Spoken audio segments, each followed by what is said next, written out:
The Story of Dumalawi. Apanitalor and Aponibolinayan had a son whose name was Dumalawi. When the son had become a young man, his father one day was very angry with him and tried to think of some way in which to destroy him. The next morning he said to Dumalawi, "Son, sharpen your knife, and we will go to the forest to cut some bamboo." So Dumalawi sharpened his knife and went with his father to the place where the bamboo grew, and they cut many sticks and sharpened them like spears at the end.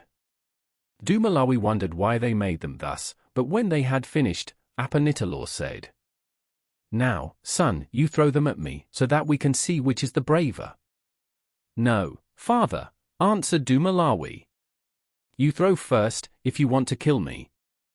So Apanitalor threw the bamboo sticks one by one at his son, but he could not hit him. Then it was the son's turn to throw, but he said, "No, I cannot. You are my father, and I do not want to kill you." So they went home. But Dumalawi was very sorrowful, for he knew now that his father wanted to destroy him. When his mother called him to dinner, he could not eat. Although he had been unsuccessful in his first attempt, Apanitalor did not give up the idea of getting rid of his son, and the next day he said, "Come, Dumalawi, we will go to our little house in the field and repair it, so that it will be a protection when the rainy season sets in." The father and son went together to the field, and when they reached the little house, Apanitalor, pointing to a certain spot in the ground, said, "Dig there, and you will find a jar of basi which I buried when I was a boy. It will be very good to drink now." Dumalawi dug up the jar, and they tasted the wine, and it was so pleasing to them that they drank 3 coconut shells full, and Dumalawi became drunk. While his son lay asleep on the ground, Apanitalor decided that this was a good time to destroy him. So he used his magical power, and there arose a great storm which picked up Dumalawi in his sleep and carried him far away. And the father went home alone. Now when Dumalawi awoke, he was in the middle of a field so wide that whichever way he looked, he could not see the end. There were neither trees nor houses in the field, and no living thing except himself. And he felt a great loneliness. By and by he used his magical power, and many betel nuts grew in the field, and when they bore fruit it was covered with gold. "This is good," said Dumalawi, "for I will scatter these betel nuts, and they shall become people, who will be my neighbors."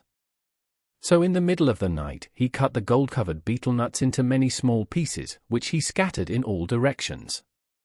And in the early morning, when he awoke, he heard many people talking around the house, and many roosters crowed. Then Dumalawi knew that he had companions, and upon going out he walked about where the people were warming themselves by fires in their yards, and he visited them all.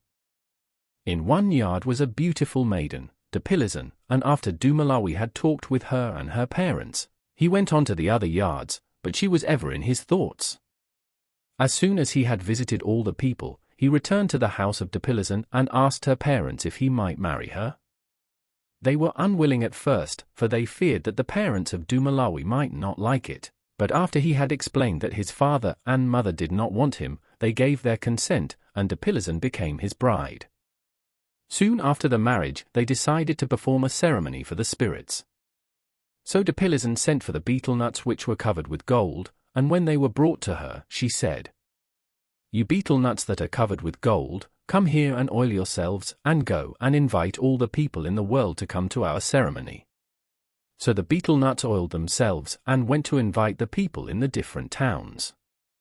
Soon after this Aponibolinayan, the mother of Dumalawi, sat alone in her house, still mourning the loss of her son, when suddenly she was seized with a desire to chew betel nut.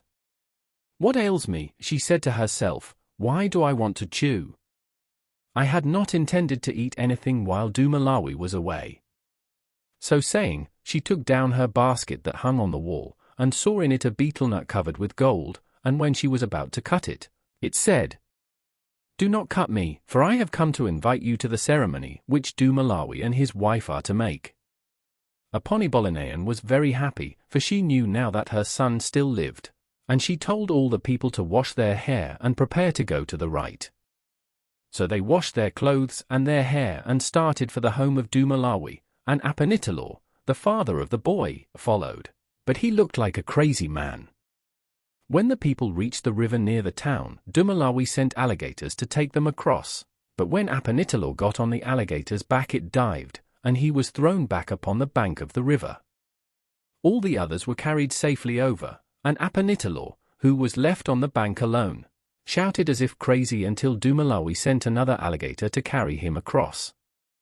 Then Dumalawi had food brought, and Dipilizan passed Basi in a little jar that looked like a fist, and though each guest drank a cupful of the sweet wine, the little jar was still a third full.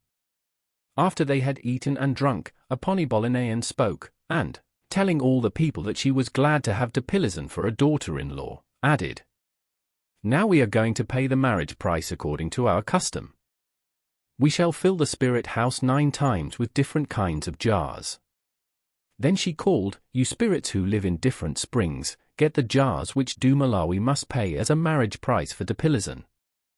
The spirits did as they were commanded, and when they brought the jars and had filled the spirit house 9 times, Aponibolinayan said to the parents of Dipilizan, "I think that now we have paid the price for your daughter." But Dilonigan, the mother of Dipilizan, was not satisfied, and said, "No, there is still more to pay." "Very well," replied Aponibolinayan. "Tell us what it is, and we will pay it." Then Dilonigan called a pet spider and said, "You big spider, go all around the town, and as you go spin a thread on which Aponibolinayan must string golden beads." So the spider spun the thread, and Aponibolinayan again called to the spirits of the springs, and they brought golden beads which they strung on the thread. Then Dilonigan hung on the thread, and when it did not break she declared that the debt was all paid. After this the people feasted and made merry, and when at last they departed for home, Dumalawi refused to go with his parents, but remained with his wife in the town he had created.